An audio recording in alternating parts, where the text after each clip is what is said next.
discussion. We just need you to show up more often and keep some efficiency. Thank you, Nate. Well, welcome everybody. A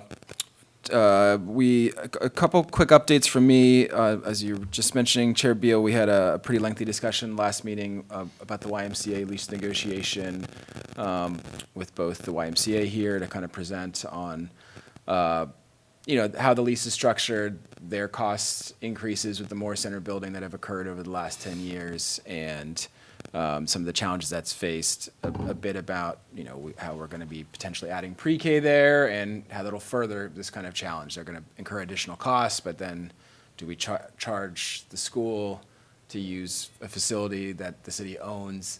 It just creates this public perception.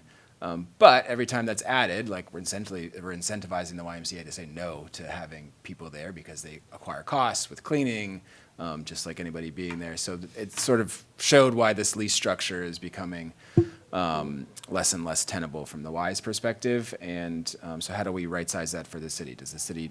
We're going to be prepping options to come back on what it would look like if the city took it over entirely and then charge the YMCA for the square footage, just like we're charging Friends in Action at the rate that Friends in Action and the other nonprofits are there for, and what that would mean in total costs in terms of maintenance costs, potential additional staff that would have to manage the building, how that would work, versus the YMCA. Could there be an option for them to continue operating it, but that we'd modify the lease structure so that they wouldn't have to incur so much of the cost overruns, and how we would handle that. To tell you what they're paying with the cost and everything that they've got now, what they're paying, what the cost is per square foot of what they use for that building? They had an overall cost for things, but I was going to switch it around to be what they would. They have the exact amount of square footage. They had the Mylar, or not the Mylar. You mentioned some kind of the schematics of the building in each piece, in each floor that they went through. Actually, we have one of the presentations too. I can give to you, Michelle, so you can see it had their budget stuff in there. Yeah, I'd like to see that. Was that last Friday, the one that Yep. they did last Friday? I'm sorry, I had to miss that. Yeah, I would like to see it. I just, and I apologize that you have to do that because I couldn't come, but I just think, I'd like, Yeah. if you could just send that to me, that would be great. I'd like to see what they're doing with it. Michelle, I'm sorry, I didn't mean to No, interrupt, it's but, Tammy might. May I speak into the mic, please? Hey. Might have put a copy in your. Oh, in my box? Oh, okay, I'll go check it. Thank you. And what's the timeline? I seem to remember we got a year, but that may have been a Yeah, couple we months put it to ago. December. We're gonna, that's my other update here, was we've got another meeting internally with both the YMCA and some of their Friends in Action, other folks that we're gonna do later in July, and then planning to put that on the first August 4th workshop as an agenda item to move forward on. So we'll kind of prep some of the options here and to get initial feedback. I think Steve had some very valid points on just the cost of this building that the city currently incurs. I think he mentioned, Nate, and if you could pull this for us, I know we'll talk operation later, but I think he said something around $26,000 a month is the bond debt service that the city's still paying on that building. Plus, we had the 160 or so thousand in roof repairs recently. We cover anything above $5,000, so there's a lot of ongoing maintenance cost to the building. And the YMCA has kind of been holding all of the inflation costs and all those other pieces, and they're showing around a $250,000 net loss in that building, and it's something they don't own. A lot of their board talked about that, including board members here from the city of Ellsworth, and it's becoming more and more difficult for them to kind of keep those cost pieces in the YMCA. So we'll talk more about how that. I just think it's $250,000 that they're paying to stay in that building. And I think if we start looking at it, square footage, they're not gonna think it's the deal that it is now. Yeah, And their rentals were supposed to be shared with the city to help cover those capital costs. and That's what drives me crazy. Yeah, to me, there's what was supposed to work out when that didn't necessarily get aligned, and where we're at now, and it seems, if to me, which is the brass taxes is kind of what they're if we were to just charge them like a renter, to what you're saying, Michelle, here's what your cost would be to rent this facility, just like the other two nonprofits that are renting that. And then it gets out of like the wildly confusing, this person's charging this to hold this, and actually the inflation, because it's true, the inflation costs have been pretty dramatic over the last decade, 15 years, especially the last 4 years. And they haven't raised their rents on the two folks that are there. And, you know, they're not raising a ton more money on renting spaces and these other pieces. And I think it was a really great deal for everybody. I mean, the way I've been for 10 years ago, and now it's become more of a good deal probably for the city in terms of not having to shoulder that additional burden, and less so is the Y, and they're looking to, you know, what can we do I think, next? I'll be anxious, to look at it, I just.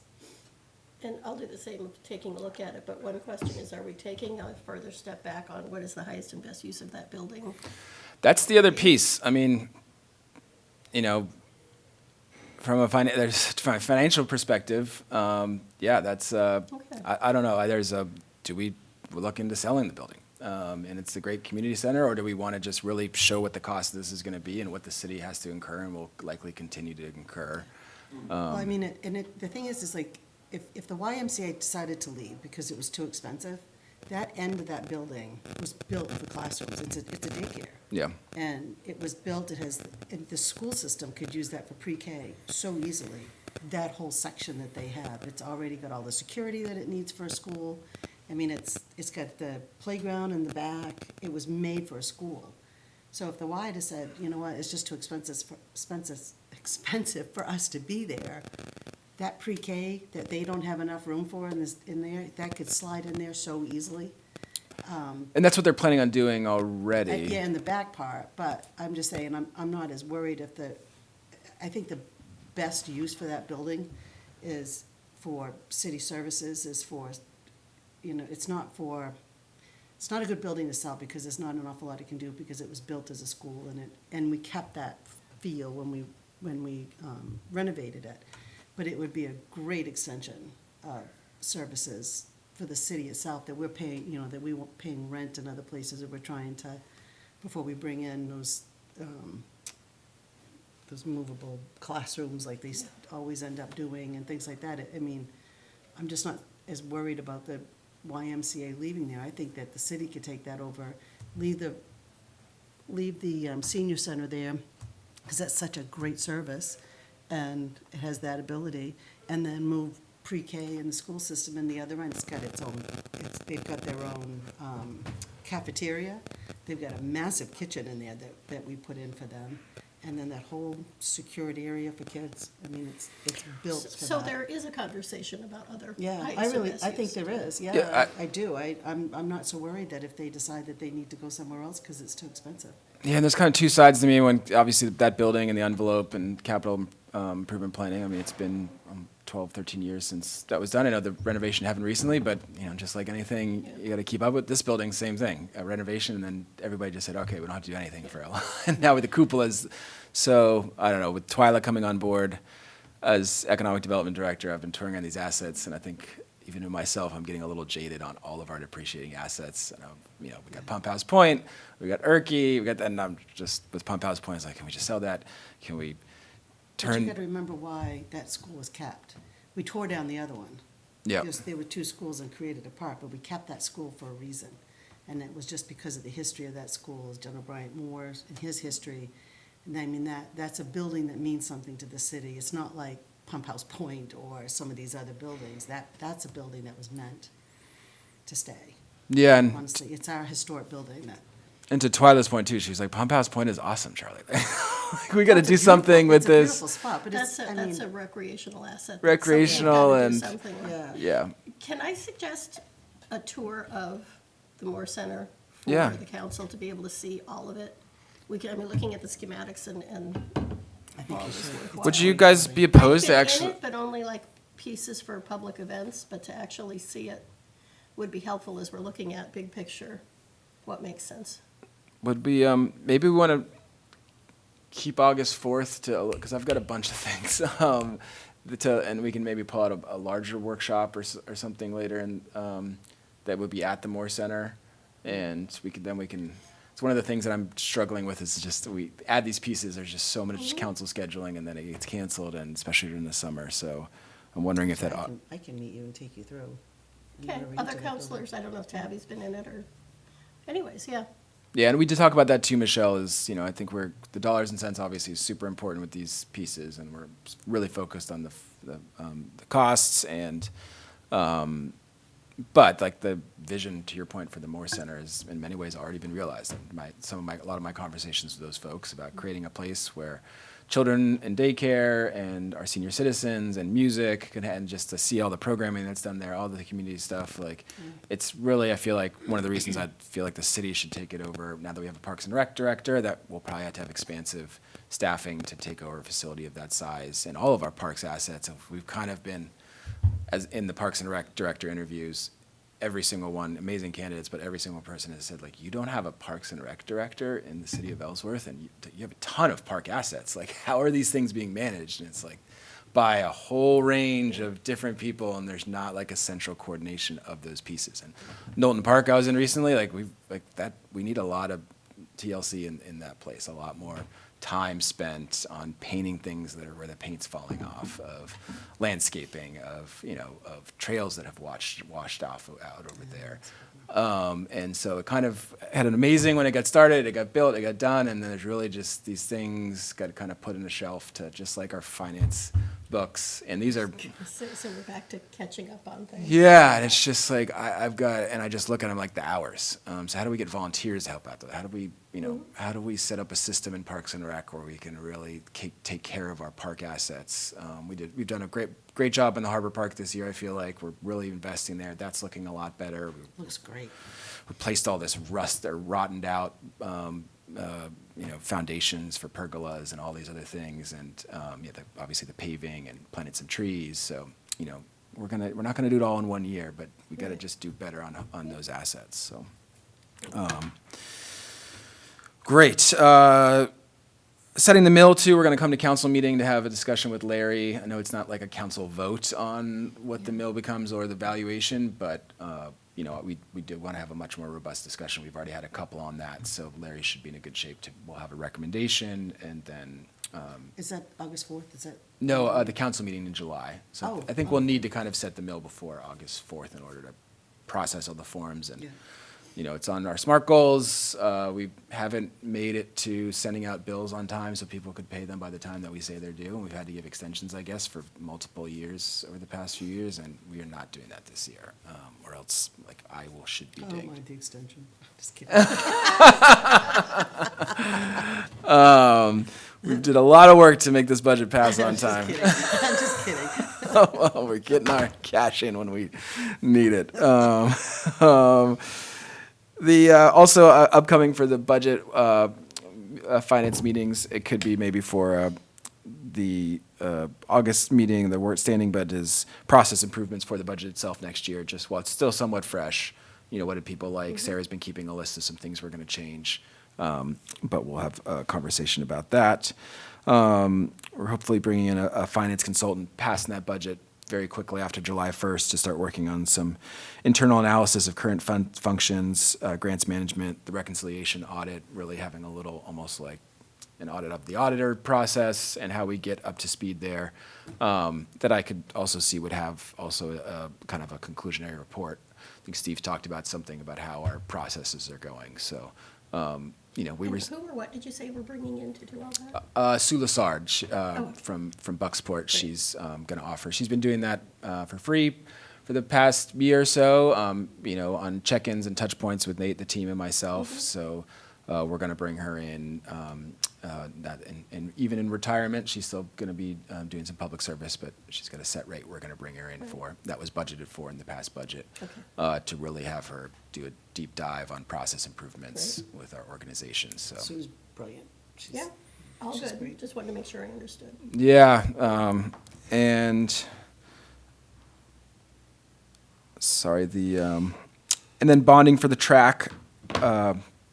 And fundraising and the kind of finances of that piece, we're going to we'll work with Amy and team to bring forward latest decks on that as we think towards what that's going to look like to set up for spring for a track replacement. And but also I think we can broaden that out to have Nate and team do, the fall bond cycle that we'll likely be going into for the roads and the other kind of highway equipment that's been approved that's been funded through the ban. As that gets converted to the bond, I know the council, how many years would that bond be for? What would the terms be? The municipal bond bank process. So we're not just going out there and doing it, but you guys can have a little more insight into that before we move forward. So that's it for me. Okay. Happy last Friday of the fiscal year. Yeah. So, really quick, audit update. I had a meeting with RHR, Ron and the team on Monday. I've had several, but the last one I had on Monday. They're still saying June 30th, which we all know is Monday.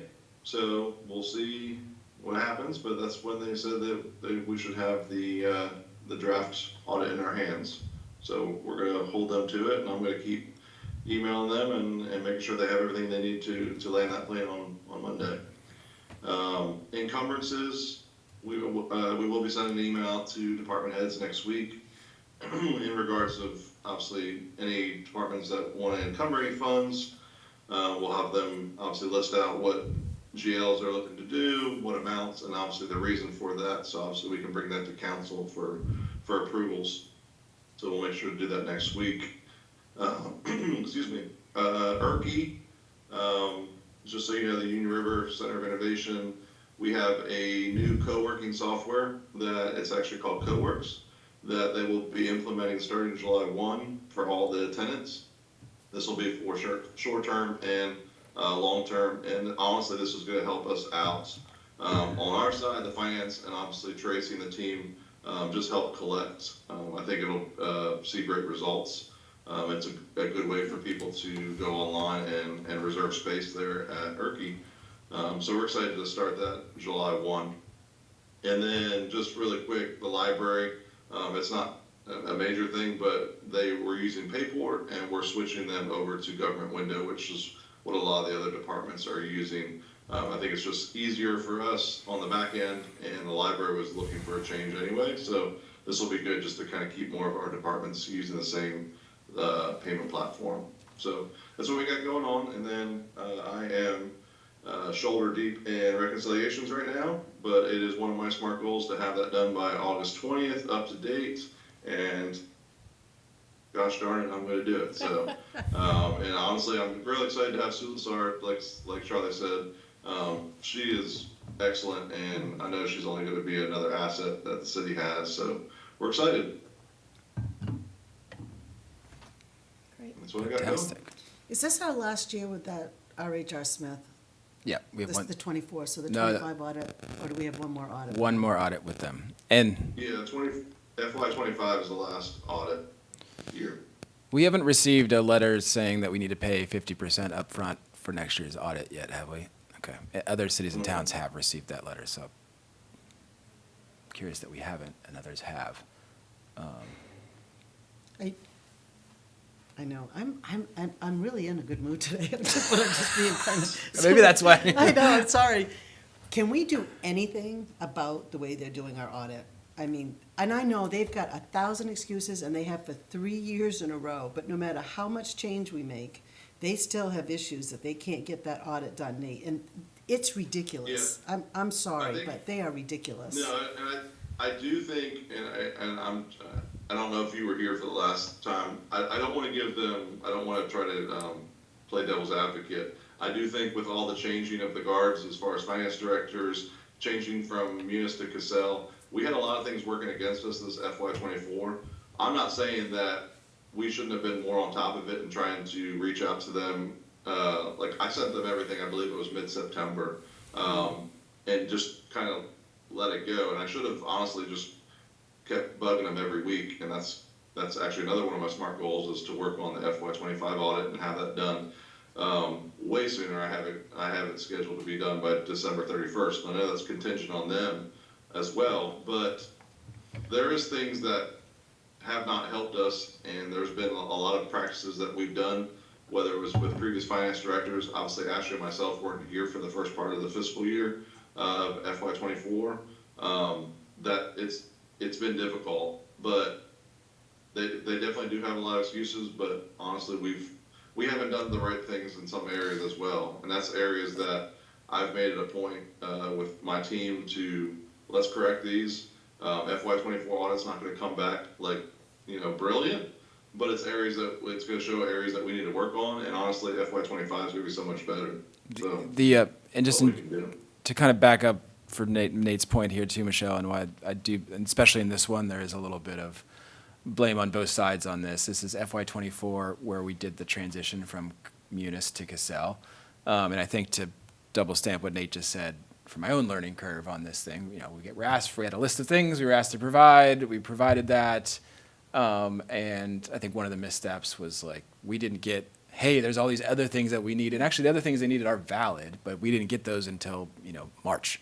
And if we would have known we just needed to be working on those from our auditor starting last November, like we could have been there. And it's also one of those things, FY '24 is complicated because they switched municipal budgeting softwares midway through a budget cycle, which like boggles my mind that you wouldn't wait until you have a new fiscal cycle to map and then switch. Like that just seems. Work off both.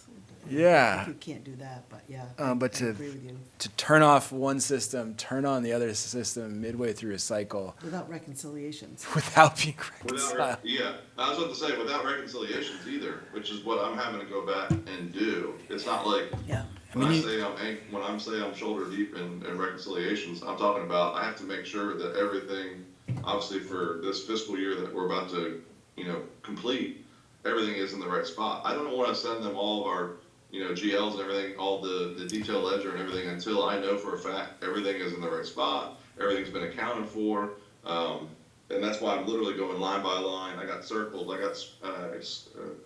you can't see it, but I'm sitting here going through and make sure every deposit is marked for and accounted for. And Ashley can tell you, because I bugged her and I said, here, look up these deposits and tell me what you can find. And it's not 2 deposits a month, we're talking about, 15. And that's not saying they're not in there, it's just saying, let's just make sure that they're in where they're supposed to be at, everything's accounted for, and every department has their funds properly allocated. I just wanna make sure that that's good before I send that off. And that's why it's one of my SMART goals. It's SMART goal number 2 for me, is to have everything reconciled by August 20th, have everything sent to RHR in August, so we can get the audit process started ASAP.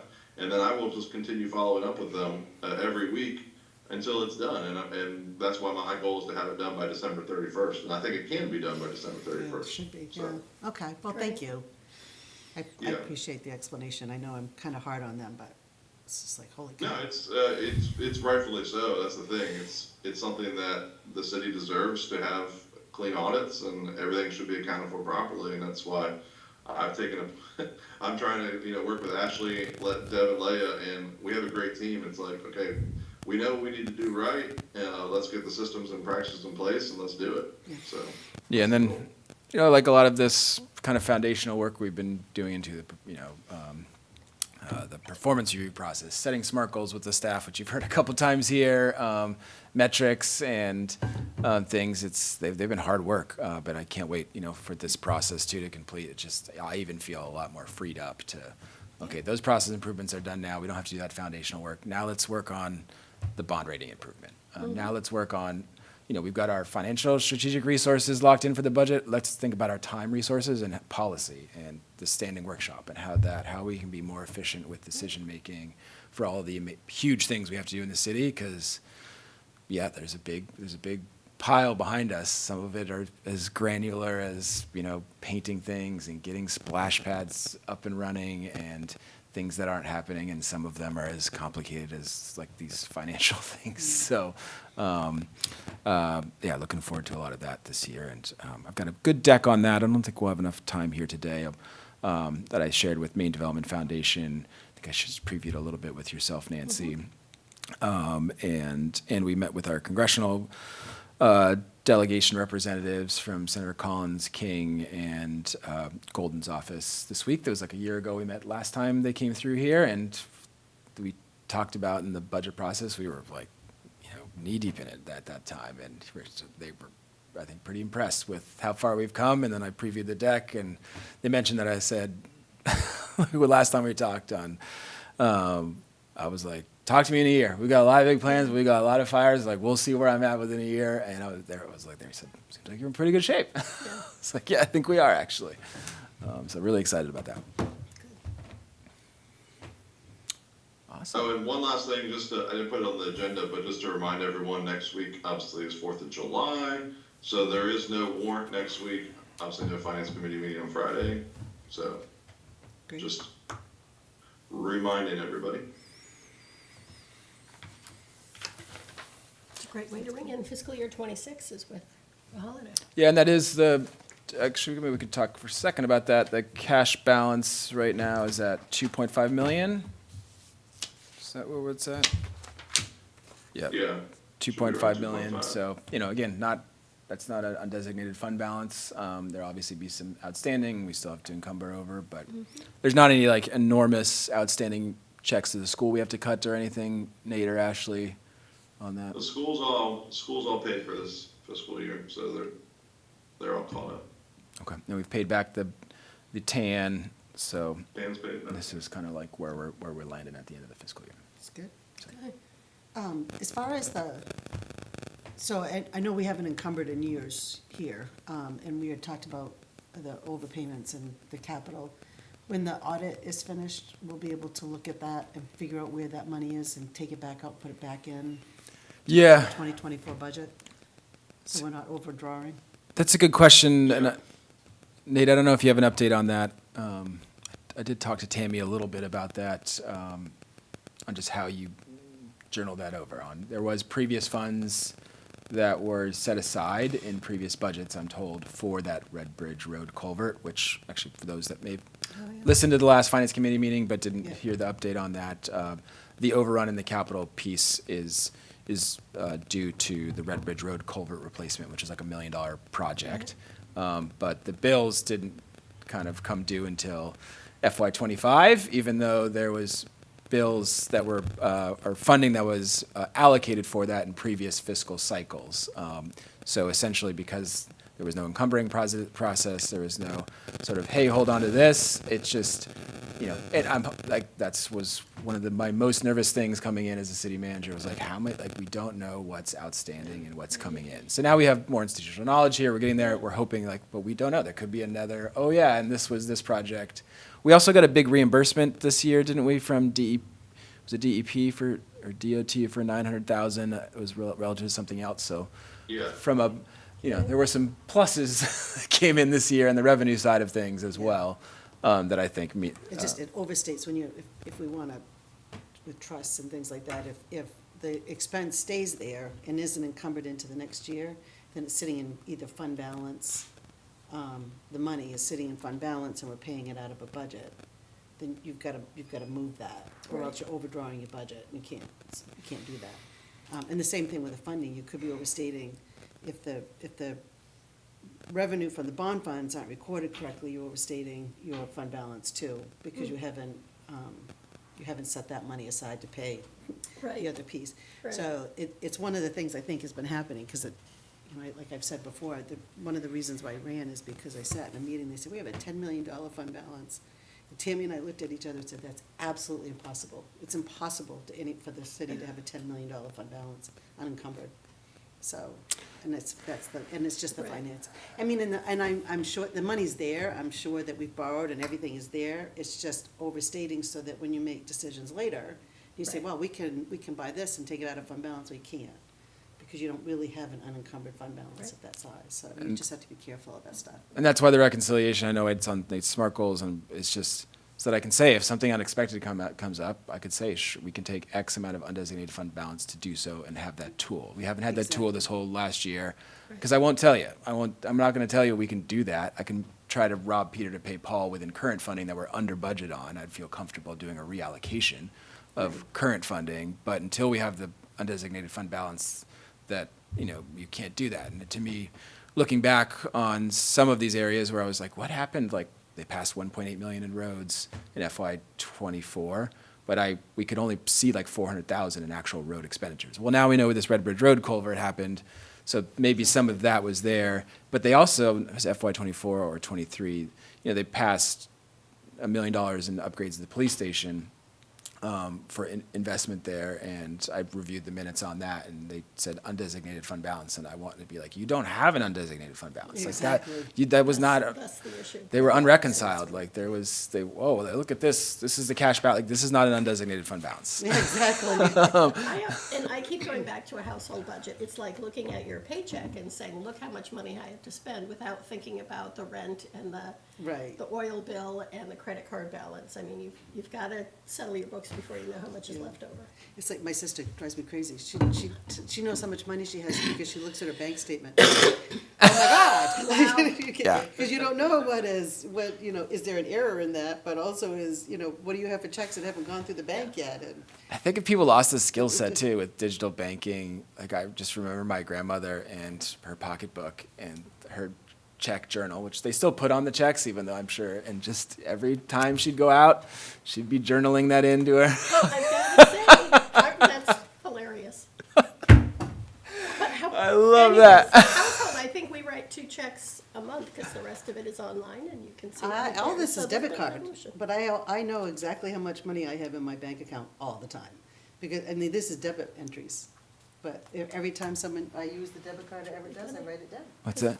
Yeah, I I know. that's just- But I it's know. there online. I And love- I balance my checkbook every month, and I know exactly how much money is in there. And I love We that. learn so much about each other at finance committee. Right? Yeah. As an elder millennial, I'm going in like the opposite direction. My wife and I are looking at a new budgeting system that's like gamifies budgeting and like gives you these like pocketbooks in your apps that you can spend on certain Do you win categories. prizes when you balance these? Yeah, it just and you can same thing. You can kind of pull from one to the other, but you analyze multiple years of spending, and then you kind of have each of your buckets, and it has to come out every time you're doing it, and it makes it kind of fun and exciting. It's really hard to set up, so we're doing like a lot of like Fun and exciting. yeah, a lot of that, and also did a performance review with my son on recently. He's been hearing me talk about performance reviews and He's these got his processes, SMART and goals yeah, it was similar to my own. He wants more attention, but for him, he wants attention is like when he asks for something, like it deliver. Like if he wants a water, instant gratification. instant. Yeah, that was more it, and communication too. Better lines of communication, more advance notice before I pull them off the TV to other things. Just a little more forward thinking. So we're going to work on that. It was pretty decent. There are some It's certainly positives. different. Fabulous. He likes the camping trips. There's some positives in there as well. So. Oh my God, that's too funny. I used to say, you got 5 minutes. And he would be like, I want another 5 minutes. And another. Yeah, I have a tiering It's not a system. negotiation anymore. No, negotiation, it's off and it's canceled for a week. Yep. Yeah, no TV. There you go. Awesome. Thanks all. Thank you. Thank you. One time.